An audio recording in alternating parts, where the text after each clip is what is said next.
The crowd gathered around, like birds looking for food. In the dusty main street of Copper Ridge, the sun was super hot, right in the middle of the day. Cordelia Walsh, who was 19, stood shaking on a stage where things were being sold.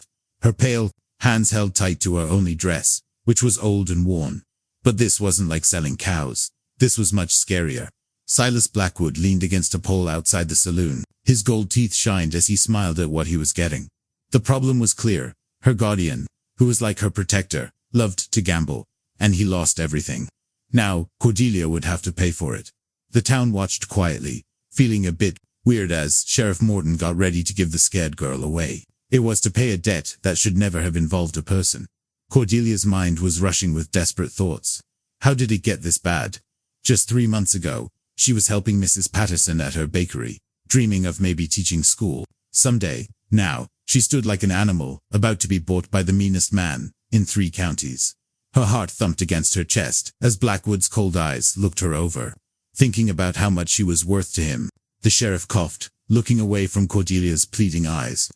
Everyone knew what Blackwood did to women who ended up with him. The last girl only lasted 6 months before they found her floating in Mill Creek. But debts were debts, and the law was the law, even when it smelled worse than an old, dead body. Blackwood pushed away from the pole and started walking toward the stage. His spurs jingled with each sure step. The crowd moved out of his way, like he was a very important person, even though they were just scared. Fear can make people move, just as well as respect. Cordelia's legs almost gave out as she watched her bad fate coming closer. She thought about running, but where could she go? The desert went on for miles in every direction, and she had no money, no family, no one to protect her. Her guardian, drunk as usual, hid behind the crowd, unable to look her in the eyes after selling her future for his gambling money. Just as Blackwood reached the bottom step of the stage, his hand already out to grab what he wanted, a voice cut through the morning air like a sharp knife. "Hold on there, Silas." Every head turned toward the voice. Standing at the edge of the crowd was Marlowe Thorne, the man nobody wanted to argue with, but everyone tried to stay away from. His face looked tough, like stone, and his gray eyes stared at Blackwood so hard that even the bravest men felt uncomfortable. But what Marlowe said next would change everything and show a secret that had been hidden in Copper Ridge for 20 long years. Marlowe stepped forward through the crowd. His boots made no sound on the hard dirt. The townspeople naturally moved aside, making a wide path between him and Blackwood.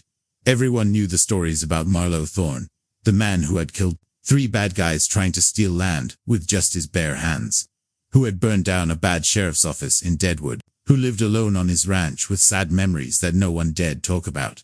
Blackwood's confident smirk faded for just a moment before coming back fully. He'd been waiting for this fight for years. Ever since Marlowe had made him look bad at a poker game and cost him a lot of money, now seemed like the perfect time to get even in front of the whole town. Well, Blackwood sneered, his hand resting on his gun belt. The lonely man crawls out of his hole. "You have no business here, Thorne. This is between me and the girls." Guardian Marlowe's gray eyes never left Blackwood's face as he kept walking steadily closer. The quiet stretched tight, like a rope used to hang someone. Even the horses seemed to feel the nervous energy in the air, stomping their feet and shaking their heads. "The business I got here," Marlowe said quietly, his voice carrying, even though it was low, "is that debt's been paid." A soft noise went through the crowd, like wind moving through tall grass. Sheriff Morton stepped forward, confusion on his tough face. The lawman had seen enough tense standoffs to know when a fight was about to happen, and right now the air felt ready to explode. "Now hold on, Marlowe," the sheriff said, trying to keep his voice steady. "This here's a legal matter. The girl's guardian owes Blackwood almost $2,000. That's more money than this whole town sees in 6 months. Marlowe reached into his coat, making several men instinctively step back and touch their guns. But instead of a gun, he pulled out a leather bag that made the clear sound of gold coins clinking. He tossed it at the sheriff's feet, where it landed, with a heavy thud that seemed to echo off every building in town. "Count it," Marlowe said simply. Cordelia watched in shocked surprise as the sheriff knelt and opened the bag. Gold coins spilled onto the dusty street more, money than she'd ever seen in her life. The afternoon sun caught the coins, sending flashes of light dancing across the faces of the amazed crowd. Blackwood's face had turned the color of raw meat. His plans were falling apart right in front of his eyes, and everyone could see it. But Silas Blackwood didn't become the most feared man in the area by giving up easily. That's real touching. Thorne, he snarled, his hand now openly near his gun. But some things aren't for sale. I had a legal agreement, and I plan to keep it. The crowd started moving backward, feeling the trouble about to burst. Mothers pulled their children behind buildings. Shopkeepers quietly went back into their stores. Only Cordelia stayed frozen on the stage, stuck between being saved and a disaster. Marlowe took another step closer to Blackwood. Close enough now that their disagreement felt very personal, private, and dangerous. But neither man was ready for what Cordelia was about to see. Truth that would show the real reason Marlowe Thorne had lived like a loner for 2 decades. Cordelia's voice cut through the tension like a church bell on Sunday morning. Clear, desperate, and impossible to ignore. He's my father. The words hit the crowd like a lightning strike. Every conversation stopped. Every breath held still. Even the wind seemed to pause as 20 years of carefully hidden secrets came out into the open. In broad daylight, Marlowe's tough face cracked for the first time anyone could remember. His tough hands trembled slightly as he looked up at the girl on the stage. He really looked at her and saw what everyone else was now seeing. The same gray eyes, the same strong jawline, the same way she held her shoulders when she felt trapped. Sheriff Morton's mouth hung open like a barn door in a storm. That ain't possible. Marlowe Thorne ain't got no family. Everyone knows that. But Cordelia was already climbing down from the stage, moving fast and clumsily in her desperation.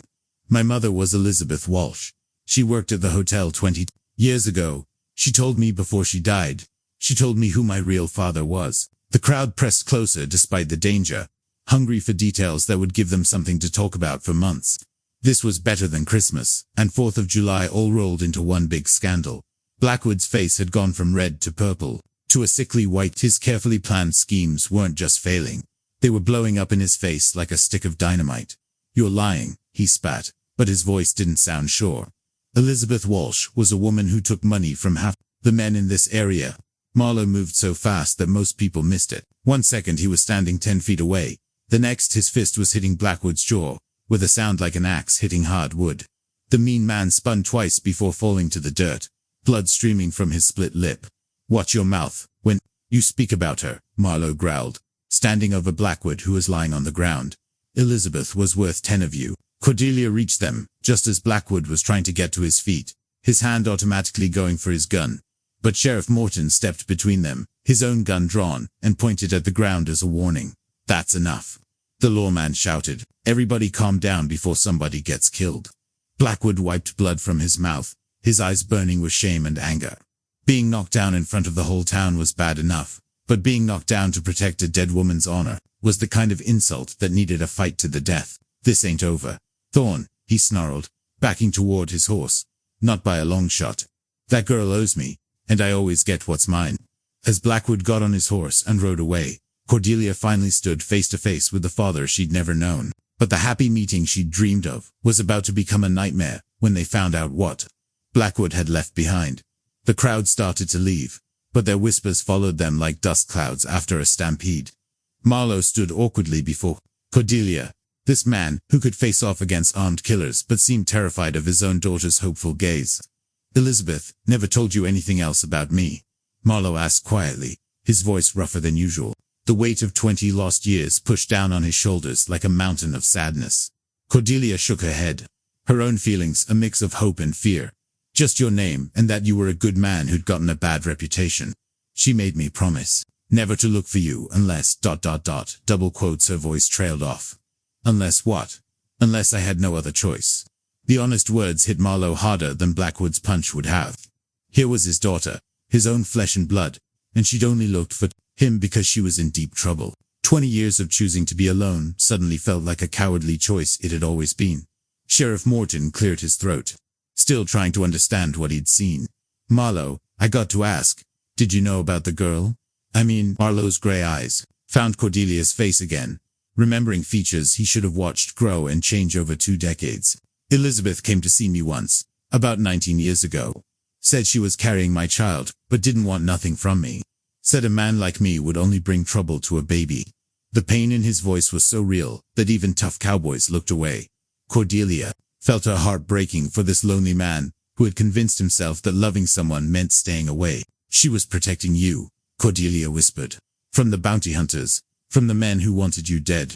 Before Marlowe could answer, young Tommy Patterson came running down the street, like his pants were on fire. The boy skidded to a stop in front of the sheriff, gasping for breath and pointing back toward the edge of town. "Sheriff Morton, you got to come quick. There's riders coming, at least a dozen of them, and they're flying Blackwood's colors." The color drained from Mock's face. Silas Blackwood had never been the type to accept losing easily, but bringing an army back to Copper Ridge meant he was planning something much worse than a simple fight. This was about getting revenge, showing who was boss, and sending a message that would be remembered across the whole area. Sheriff Morton checked his gun and looked around at the few men still in the street. Most of the townspeople had already run to their homes and businesses, feeling that trouble was coming with the dust clouds on the horizon. "How much time we got, boy?" Morton asked. "Maybe 10 minutes, Sheriff. They're riding hard, and they look." Marlowe's mind was already figuring out his chances and escape routes. 1 man against 12 was crazy. But taking Cordelia and running would mean leaving the town that had given him a chance when no one else would. The decision should have been easy. Save his daughter, and let Copper Ridge take care of itself. But, as he looked into Cordelia's eyes, he saw something that changed everything. She wasn't afraid. She was angry, and she was looking at him like she expected him to fight. The sound of horses getting closer grew louder. And with it came the promise of violence that would test every choice Marlowe had made in the last 20 years. The thunder of horse hooves grew closer as Marlowe made a decision that would decide the rest of his life. Instead of running, he turned to face the coming storm with his daughter by his side. "Cordelia, get behind the water trough," he ordered. But she didn't move. "I'm not hiding anymore," she said firmly. "These men came for me. I won't let innocent people die because I'm a coward." Marlowe felt a rush of pride mixed with terror. She had Elizabeth's bravery and his own stubbornness a mix that could get her killed. The funny thing was, after 20 years of trying to avoid being a father, his first real talk with his daughter might also be his last. Sheriff Morton stood next to Marlowe, his tough hands steady on his rifle. "You know, Thorne, I always thought you were a loner. Never thought I'd see you make a stand for anyone else." "Neither did I," Marlowe admitted, checking his gun for the 100th time. "But some things are worth dying for." The riders appeared, at the end of Main Street, like something from a bad dream. 12 men, all with lots of weapons, with Blackwood leading them on a black horse that seemed to breathe danger. Dust swirled around them like smoke, and the late afternoon sun caught the metal of their weapons, making them look like signs of death. As they got closer, Marlowe could see this wasn't just about Cordelia anymore. Blackwood's eyes burned with a hatred that wanted blood, lots of it. This was about respect, about being in charge, and showing the whole area what happened to men who crossed Silas Blackwood. The riders spread out across the street, surrounding the small group of people defending the town. Most of the townspeople had locked themselves inside buildings, but Marlowe could see gun barrels sticking out of windows. Copper Ridge might be small, but it wasn't helpless. Blackwood got off his horse slowly, enjoying the moment like a fancy drink. His split lip was swollen, making his smile even more ugly than usual. Well, the great Marlowe Thorne making his last stand over a child that shouldn't be here. If you were Marlowe, what would you do? Draw your gun and start shooting, knowing you're outnumbered 6-1. Or try to talk things out, even though Blackwood clearly wants blood. Tell me in the comments. I need to know which side you'd choose. Because what Marlowe decided next would determine whether his daughter lived to see another sunrise. Marlowe's hand moved to his gun, but instead of pulling it out, he did something that shocked everyone, even Blackwood. He smiled a cold, dangerous smile that reminded everyone why men had feared him across 3 areas. "Silas," he said calmly, "before you start shooting up my town, there's something you should know about. That debt you're so worried about getting back." Blackwood's confidence shook a little. "What are you talking about?" "The money your gambling house took from Cordelia's guardian. It came from stolen silver. Federal silver, which makes you and every man riding with you helpers in a federal crime." The sudden news hit Blackwood's men like a bucket of ice water, and suddenly the chances weren't looking so good for them. Blackwood's face turned white as fresh snow. The silver mine robbery 3 months ago had been the talk of the area. Federal police were still hunting the men who did it. And the reward money had every bounty hunter from Denver to Santa Fe asking questions. "You are lying," Blackwood snarled, but his voice didn't sound sure. Several of his men were already looking at each other nervously, clearly thinking again about being loyal to a boss who might get them all hanged. Marlowe slowly reached into his vest pocket. His movements careful and not threatening. He pulled out a small silver bar, still with the government stamp on it, and held it up where everyone could see it clearly. "Found this in your gambling house safe 2 weeks ago," Marlowe said calmly. "Been wondering what to do with it ever since. Funny thing about federal silver. It has a way of making people remember things they'd rather forget." The lie flowed from Marlowe's tongue as smoothly as silk, but it hit like a heavy hammer. He had actually taken the silver from his own honest mining claim, but Blackwood didn't know that. The mere chance of the government getting involved was enough to make even the toughest men nervous. 3 of Blackwood's riders were already backing their horses away from the confrontation. Federal crimes meant federal hangings, and no amount of money was worth swinging at the end of a rope. The smart ones knew when to stop losing and run, even if it meant leaving. "Even if that's true," Blackwood said desperately, "it doesn't change anything. The girl still owes me, and I mean to get it." "No," Sheriff Morton interrupted, stepping forward with new authority. "She doesn't owe you anything, Silas. A debt based on stolen money isn't legal, and you know it." Cordelia watched in amazement as her father's risky plan worked without firing a single shot.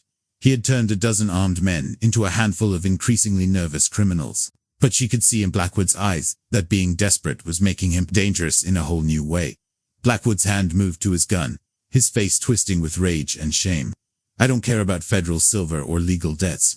I came here for the girl, and I ain't leaving without her." The remaining 6 men with Blackwood tightened their grip on their weapons, but their hearts weren't in it anymore. Fighting for their boss was one thing. Dying for his hurt pride was something else entirely. Marlowe took a step closer to Blackwood, his gray eyes fixed on the other man's face with intense focus. "Then you're not leaving at all, Silas." The words hung in the air like a death sentence. Everyone present understood what Marlowe was offering, a one-on-one fight. Winner takes all, loser becomes food for the vultures. It was an old tradition in the area, respected even by men who respected nothing else. Blackwood's remaining men relaxed slightly. A fair fight between their boss and Marlowe would settle the matter honorably, no matter who won. No one would face government charges, no one would hang for following orders, and the best man would win. But Blackwood had never been interested in fair fights, and what happened next would prove just how far he was willing to go to get what he wanted. As the 2 men faced each other in the dusty street, neither of them noticed the glint of metal from the roof of Henderson's general store, where a hidden gunman was taking careful aim. Cordelia's sharp eyes caught the deadly glint from the rooftop just as the hidden gunman's finger tightened on the trigger.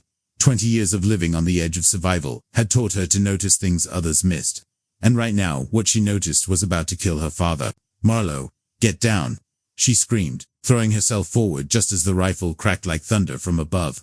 The bullet meant for Marlowe's heart instead caught him in the shoulder, spinning him around and dropping him to one knee in the dust. Blood immediately began soaking through his shirt, but he was alive. Barely. Blackwood's face lit up with cruel satisfaction. The hidden gunman had been his backup plan, a way to make sure he won even if his courage failed him. "Looks like the great Marlowe Thorne ain't so tough after all," he sneered, drawing his gun. But Cordelia was already moving. In one smooth motion, she picked up her father's fallen gun and pointed it directly at Blackwood's chest. Her hands were steady, her gray eyes blazing with the same cold fire that had made Marlowe Thorne a legend. "You want to finish this?" she said quietly. "Then finish it fair." The street exploded into noise. Sheriff Morton was trying to spot the hidden gunman while keeping his gun aimed at Blackwood's remaining men. The townspeople who'd been watching from windows were now scrambling for better cover, and somewhere above them, a killer was reloading for another shot. Blackwood laughed, but there was a wildness in the sound now. "You think I'm afraid of some girl playing with her daddy's gun? You probably don't even know which end the bullets come out of." Cordelia's answer was to cock the hammer with her thumb, the metallic click cutting through the noise like a sharp knife. "My mother taught me to shoot when I was 12. She said a woman in this area needed to be able to protect herself from men exactly like you." The confidence in her voice made Blackwood pause. This wasn't some scared girl anymore. This was Elizabeth Walsh's daughter, raised tough and taught to survive. The resemblance to her mother was suddenly clear, and it brought back memories Blackwood had tried to bury. Marlowe struggled to his feet, using his good arm to steady himself against a post where horses are tied. Losing blood was making him dizzy, but pride kept him standing. Watching his daughter face down armed killers filled him with both terror and admiration. "Cordelia," he said through gritted teeth, "you don't have to do this. Get behind cover and let me handle it." "No," she interrupted, never taking her eyes off Blackwood. You've been handling things alone for 20 years. It's time you had someone watching your back. The rifle cracked again from the rooftop, but this time Sheriff Morton was ready. His shot back sent the hidden gunman tumbling from Henderson's roof, with a scream that ended suddenly when he hit the ground. Now it was just Blackwood and 5 nervous riders against a wounded man, a determined girl, and a town that was finally ready to fight back. But Blackwood still had one more trick to play, and it was about to change everything. Blackwood's eyes darted around the street, calculating his shrinking options. His gunman was dead. Half his men had left him, and now a girl was pointing a gun at his heart, with the steady hand of someone who knew how to use it. But Silas Blackwood hadn't survived 20 years in the area by giving up when things got tough. You want to know something interesting about your precious father? Blackwood called out, his voice carrying across the silent street. Ask him about the Cartwright family. Ask him why he really left normal life behind. Marlowe's face turned pale, and it wasn't from losing blood. Don't, he warned, his voice barely a whisper. But Blackwood was already talking. His words meant to hurt deeper than any bullet. Tell her, Marlowe. Tell your daughter how you killed an entire family over a card game. Tell her why there are bounty hunters still looking for you after all these years. Cordelia's gun hand wavered slightly, but she didn't lower the weapon. I don't care what he did before, she said firmly. I care about who he is right now. The simple statement hit Marlowe like a physical punch. After 20 years of carrying guilt and shame, his daughter was offering him something he'd never dared hope for. Forgiveness without needing an explanation. Acceptance without conditions. Sheriff Morton used the distraction to move closer to Blackwood's remaining men. It's over, boys, he called out. Your boss is done, and you know it. Ride away now, and nobody else has to die today. 3 more riders looked at each other and quietly backed their horses away from the confrontation. They had signed on to scare a small town, not to die for their boss's hurt pride. Only 2 men remained at Blackwood's side, and their loyalty was looking shakier by the minute. Blackwood's desperate gamble had failed. Instead of turning Cordelia against her father, his big reveal had only made her more determined. The girl standing before him wasn't just Elizabeth's daughter. She was Marlowe's too, with all the stubborn bravery that meant. Last chance, Silas, Marlowe said, struggling to stay standing despite his wound. Ride away now, and we'll call it even. Stay and finish this, and only one of us is walking away. For a moment, Blackwood hesitated. He could see the truth. His men were leaving him. The town was against him, and his chances of winning a fair fight were getting worse by the second. A smart man would have given up and lived to fight another day. But Silas Blackwood had never been called smart. I'd rather die than be made fun of by some child that shouldn't be here, and her outlaw father. He snarled, raising his gun toward Cordelia. He never got the chance to fire. 3 shots rang out at the exact same time. Cordelia's, Marlowe's, and Sheriff Morton's. And Blackwood fell backward into the dust, his gun unfired, and his terrible rule finally ended. His last 2 men immediately threw down their weapons and raised their hands, clearly not wanting to die for a dead boss. The street became silent except for the sound of Marlowe's heavy breathing and the distant whistle of wind through the buildings. Cordelia lowered her father's gun and rushed to his side as he sank to his knees in the dust. We need to get you to Doc Henderson, she said, supporting his weight with surprising strength. In a minute, Marlowe gasped, looking up at his daughter with eyes full of wonder and pride. First, I need to say something I should have said 20 years ago. What's that? I'm sorry I wasn't there. And I'm proud as heck to be your father. As the sun began to set over Copper Ridge, painting the sky in shades of gold and red, a father and daughter finally found each other. After 2 decades of being apart, the town would rebuild, the dead would be buried, and life would go on. But for Marlowe and Cordelia Thorne, this was just the beginning of making up for lost time. If you enjoyed this story of courage, making things right, and family ties made strong in the tough old West, hit that subscribe button to join our community of Western story lovers. Your support helps us bring you more tales of honor, fairness, and the tough spirit of the frontier. Now, click on the video on the screen to hear a story even better than this one, with a surprise ending so powerful you won't forget it anytime soon. Click on the video now.